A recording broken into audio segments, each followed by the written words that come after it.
পয়গম্বর সন্তান যদি মা বাবার সঙ্গে অন্যায় করে, মা বাবা সন্তানকে ঘর থেকে বের করে দেন, সন্তান গিয়া বন্ধু বান্ধবের সঙ্গে খেলাধুলায় লিপ্ত হয়ে যায়, মনে মনে ভাবে এরাই আমার আপন। কারণ এখানে মিথ্যা বলা যায়, গালিগুলোজ করা যায়, দুষ্টুমি করা যায়, বাসায় বসে এগুলো কিচ্ছুই করা যায় না। এরাই আমার আপন, মা বাবার ঘরে আর ফিরে যাব না। খেলায় এমন ভাবে মত্ত হয়ে গেছে, দুপুরের খানার কথা ভুলে গেছে, বাসার কথা ভুলে গেছে, মায়ের কথা ভুলে গেছে, বাবার কথা ভুলে গেছে। কিন্তু যখন সূর্যাস্ত যাওয়ার নিকটবর্তী হলো, ডানে বামে সামনে পেছনে তাকায় দেখে কেউ নাই, সবাই চলে যায়। তখনই সন্তান সম্বিত ফিরে পায় আর মনে মনে ভাবে আসলে এরা আমার কেউ আপন নয়, খেলাধুলার স্বার্থে আমাকে ব্যবহার করেছে। এরা যদি আমার আপন হইতো, এখন সন্ধ্যা হয়ে যাওয়ার পর জঙ্গল থেকে হিংস্র প্রাণী বের হয়ে আসবে। ওরা যদি আপন হইতো এই বিপদের মুখে আমাকে রেখে যাইতো না। যেহেতু আমাকে কেউ কাছে নিল না, সঙ্গে নিল না, যেহেতু ওরা কেউ আপন নয়, আপন নয়। আসলে আমার আপন থাকলে দুনিয়াতে একমাত্র মা বাবাই আপন। আমার মা বাবা যদি আমার সাথে রাগ করেন তবু তারাই আপন। আমার মা বাবা যদি আমাকে মারেন, শাসন করেন তবু তারাই আপন। আমার মা বাবা যদি আমাকে না খাওয়ায় রাখেন তবু তারাই আপন। এই চিন্তা করে সন্তান একটা দৌড় দিছে, সন্ধ্যা হওয়ার আগে বাড়িতে পৌঁছতে হবে। ঘরের দরজায় ধাক্কা দিছে, মা গো দরজা খোলো। ভিতর থেকে দরজাটা লাগানো, ডাক দিছে, মা দরজাটা খুলে দাও, আমি তোমার সন্তান, আর জীবনে অন্যায় করব না রে মা। ভেতর থেকে মা রাগ করে বলেন, না না, দরজা খোলা হবে না, তোর মতো সন্তান আমাদের দরকার নাই। সন্তান বুঝতে পারছে মায়ের মধ্যে যেমন একটা রাগ আছে তেমন একটা মমতাও আছে। মায়ের রাগ কমাইয়া মমতা কিভাবে বের করতে হবে এই ব্যবস্থা করতে হবে। আমার মনটা নরম করতে হবে, 2 ফোঁটা চোখের পানি ছাড়তে হবে, একটু মায়া লাগাইয়া মাকে ডাক দিতে হবে। কারণ আমি জানি আমার মা আমার চোখের পানি সহ্য করতে পারবেন না। এই চিন্তা করে সন্তান দরজার সামনে জড়সড় হয়ে বসে গেছে।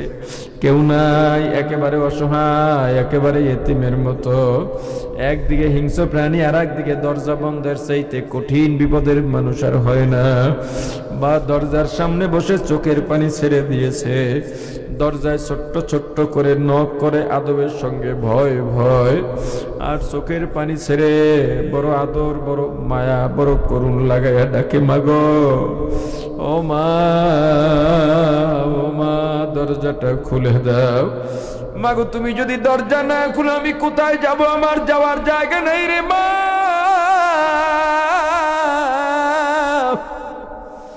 ও মা তুমি ছাড়া আমার আপন নাই, ভুল করছি আর করব না, বুঝি নাই রে মা, বুঝি নাই। ও মা তুমি যদি দরজা না খোলো, চারদিক থেকে অন্ধকার নেমে আসতেছি রে মা। একটু পরে হিংস্র প্রাণী আসবে, আমাকে যদি ধরে নিয়ে যায়, বলো মা তোমাকে কে মা বলে ডাকবে? ওই মা আর সহ্য করতে পারেন না, একটা দৌড় দিয়া দরজাটা খুলে দেন।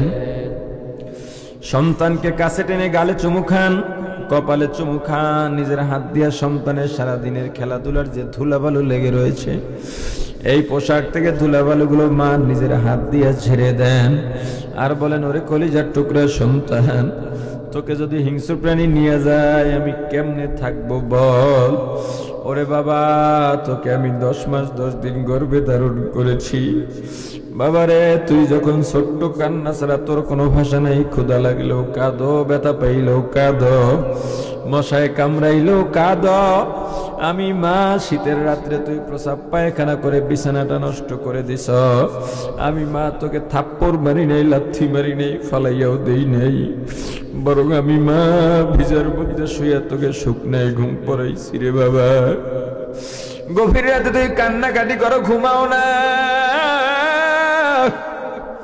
তোর ভাই বিরক্ত, তোর বোন বিরক্ত, এমনকি তোর বাবাও বিরক্ত। বিশ্বাস কর, আমি মা বিরক্ত হই নাই।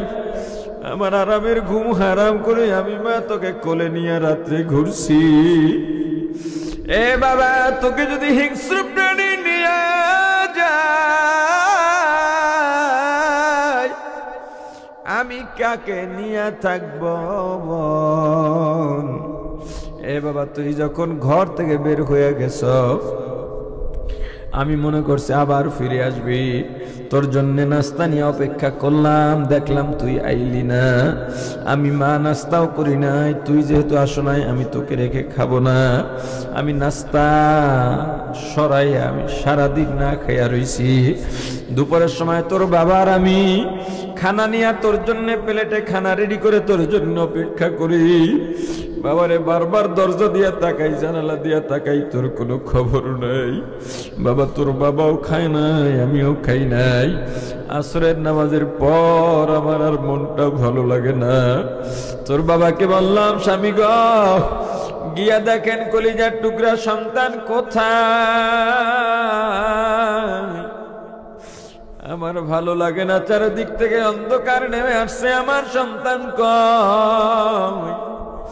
তোর বাবা বাড়ির দরজায় গিয়ে একবার ডান দিকে দৌড় দেয়, রাস্তার বাম দিকে দৌড় দেয়, আর বড় আশা নিয়ে ডানে তাকান বামে তাকান, আর তোর নাম ধরে ধরে ডাকে, আয় বাবা আয়।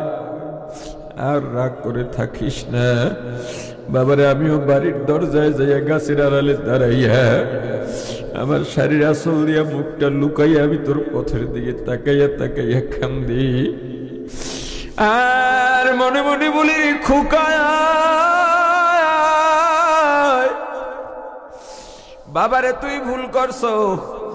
একবার যদি আমি মায়ের কাছে এসে বলতি, মা ভুল হইছে, আর অন্যায় করব না রে মা, আমি মা তোকে মাফ করে দিতাম। কিন্তু সন্ধ্যার আগে আগে যখন দেখলাম তুই আসো না, তোর বাবা আমাকে নিয়ে ঘরে চলে এলেন। বলে আমার অন্য সন্তানরা আমাকে মা বলে, তোমাকে মা বলে, আমাকে বাবা বলে ডাকবে, তাতেই হবে। যেই সন্তানের জন্য দুপুরে অপেক্ষা করলাম, সকালে অপেক্ষা করলাম, বাইরে নেমে ডাকলাম, পাইলাম না। যেই সন্তান আমাদের কথা চিন্তা করে না, ওই সন্তান আমাদের দরকার নাই। কিন্তু বাবা, তুই যখন দরজায় ধাক্কা দিছ, আমি মায়ের অন্তরে ধাক্কা লেগে গেছে, কিন্তু অভিমানে বলছি দরজা খুলবো না। কিন্তু তুই যখন চোখের পানি ছেড়ে আমাকে ডাক দিছ, আমি মা সহ্য করতে পারি নাই। ও পয়গম্বর, দুনিয়ার মায়েদের যত মায়া, সন্তানের প্রতি মায়া, বান্দার প্রতি আমি আল্লাহর মায়া কি তার চাইতে কম?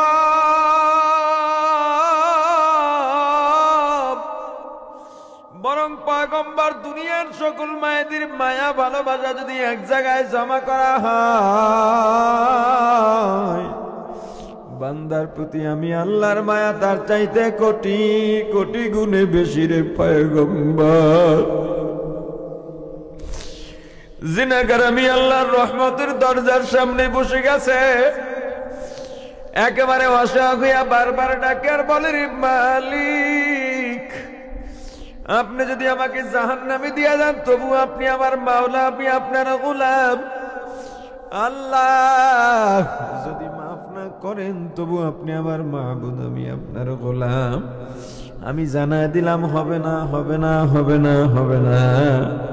বান্দা, আমাকে ভুলে গুনার মধ্যে গিয়া সব ভুলে গেছো। মরা লাগবে, ভুলে গেছো।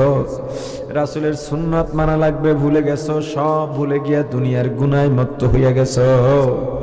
কিন্তু আমি আল্লাহর দিকে ফেরো নাই। আমি আশায় রইলাম তুই বুঝি ফজরে আসবি, আসো নাই।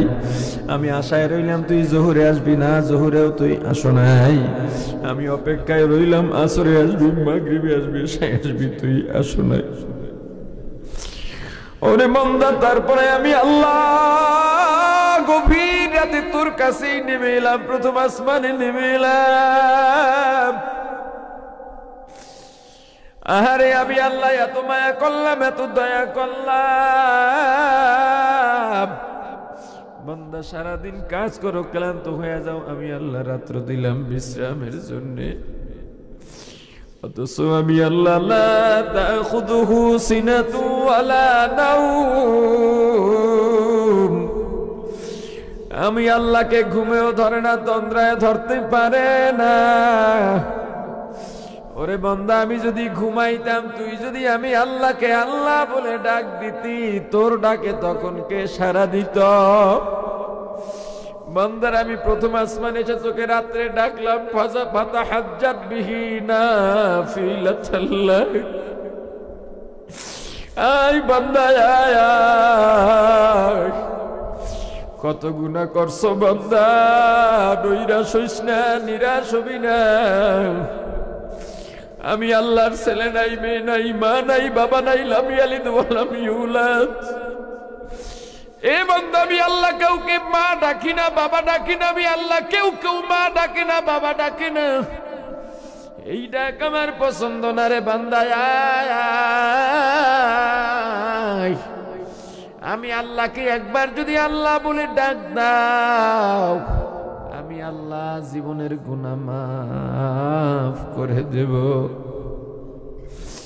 এ জিনাকার, জীবনে অন্যায় কম করো নাই, হবে না, তোকে আমি ক্ষমা করব না। কিন্তু পয়গম্বর জিনাকার আমি আল্লাহর রহমতের দরজাটা ছাড়েই না, বারবার ধাক্কায় আর বলে, আল্লাহ আমার বান্দা যখন আমাকে আল্লাহ বলে ডাকে, আমি আর চুপ থাকতে পারি না।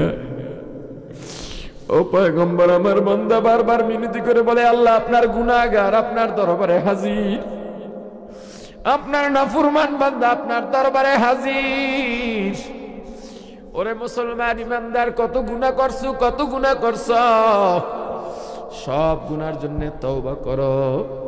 জীবনতে গুনার জন্য অনুতপ্ত হইয়া কাঁদো নাই, অথচ গুনার জন্য অনুতপ্ত হইয়া কান্নার মধ্যে এত মজা, এত মজা, পৃথিবীতে এত মজা আর কিছুতে নাই। কেমনে বুঝবা গুনার জন্য? কোনোদিন তো অনুতপ্তই হও নাই। ও পয়গম্বর, জিনাকার ডাকতে ডাকতে ডাকতে ডাকতে একটা সময় আমি আল্লাহর রহমতের দরিয়ায় তুফান শুরু হয়ে গেছে। একটা সময় আমি আল্লাহর কুদরতি অন্তরের মধ্যে জোশ মেরে গেছি। আমি আল্লাহ দরজাটা খুলে দিলাম, আমার জিনাকার বান্দাকে আমি আল্লাহর কুদরতি কোলে তুলে নিলাম। সন্তানের মা যেমন সন্তানের গায়ের ধুলাবালুগুলো নিজ হাত দিয়ে পরিষ্কার করে দেয়, আমি আল্লাহ আমার বান্দার গুনার ধুলাগুলো নিজ হাতে পরিষ্কার করে দিয়েছি।